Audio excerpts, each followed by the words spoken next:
Oh, okay. You know, We're not supposed to go through life feeling like we're being punished all the time. never. We don't get punished. That We sounds get like we get punishment. Yeah, wake up though. we get things that are intended to get us on track. Okay. And if we take those to heart, they can serve as atonement for the things that we've done wrong, not punishment. Purification versus. Not even that. No, no, no. That's in the world to come. That's not here. The purification process, that's what happens if we leave this world and we haven't corrected everything. Then our souls need to go through purification. Our bodies need to go through purification. We learned about all that. What happens in this world is Hashem just trying to get us on track. So if someone were to, I don't know, I'm going to just, out of the box thought, someone's sitting there, minding their own business, and a cup of coffee gets spilled all over them. That's right. So we have to think about that this is not a punishment. This is Hashem sending me a message, and I need to get the message. If my reaction is, what's wrong with you? We missed the point, and we're covered in coffee. 0 for 2. If our reaction is, okay, this is Hashem telling me I need to work on remaining calm. This is Hashem telling me I need to work on My sleep. my sleep, right? If this is Hashem telling me I need to work on my healthy habits, this is Hashem telling me I need to work on my mode of dress, or my focus on physicality, For her, but how about whoever, for everybody, me? It tells me for I have to anyone focus. involved, there's a message. Okay. So if we take these messages and we think about them, we say, what is Hashem telling me? Then we might end up with covered in coffee, but at least we've gotten something from it. If we don't, then we're 0 for 2. Not only are we covered in coffee, but we also got nothing out of it, and then something else is going to have to happen to try to get our attention again.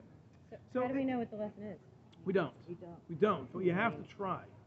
And whatever lesson you get from it is good. Because you're telling Hashem, I'm not ignoring you. I saw your message. I don't know the language.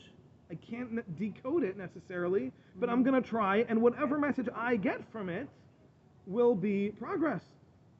And Hashem knows that you don't know the language. Hashem knows we're not prophets. Whatever it is, it's going to be something, some message for me that says, I got to do something. Yeah. What about the idea of, Yes? what about the idea of saying to yourself, okay, it's not the biggest deal in the world? If you just say it's not the biggest deal in the world, that's good, but it's not enough. Because then you're still potentially ignoring the message. The message might be you have to work on staying calm.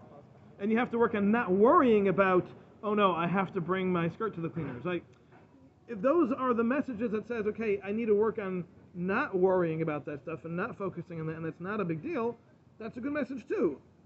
But if I just ignore everything and just kind of go through life and let it, yeah, everything's fine, you know, like a pothead.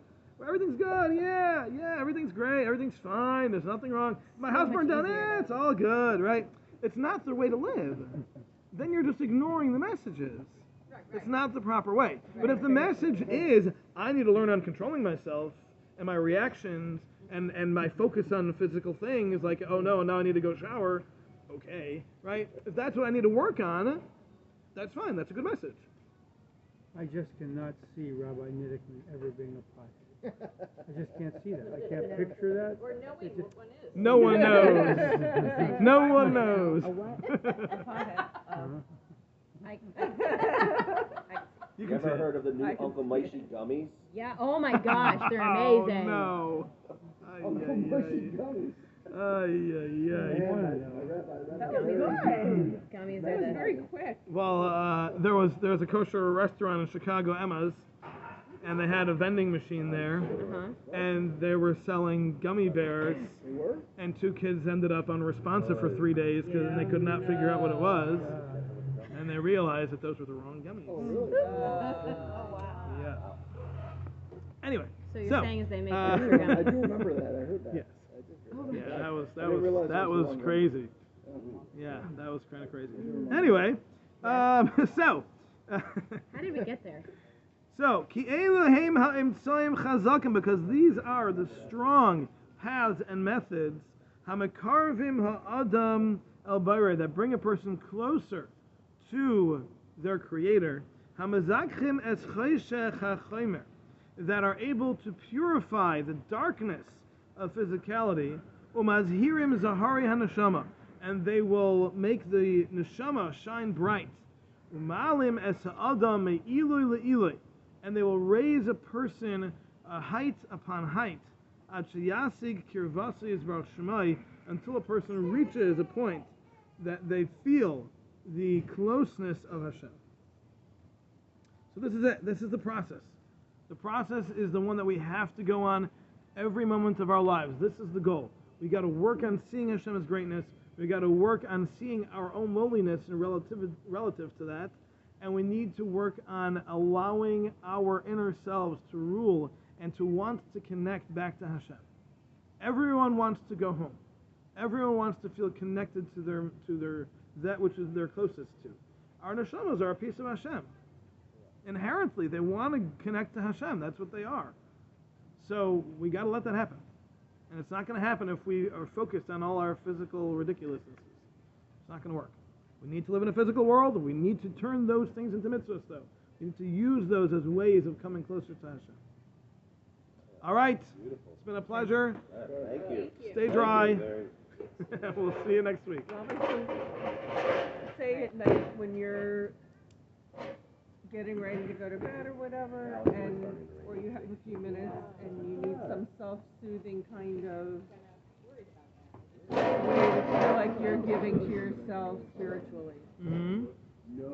Will you open up a sefer, a specific type of sefer, and just like read for 10, 15 minutes to give yourself that? That's what talks to you? Absolutely. That's a great thing to do. So what type of sefer will? Everyone's different. Because What I tell you, what I tell her, what I tell him are all be different answers. mm-hmm. You got to know what works for you. There is no one answer for that. So right now The I'm Brisker doing- Rav used yeah. to review Talmud Yerushalmi by heart when he went to bed.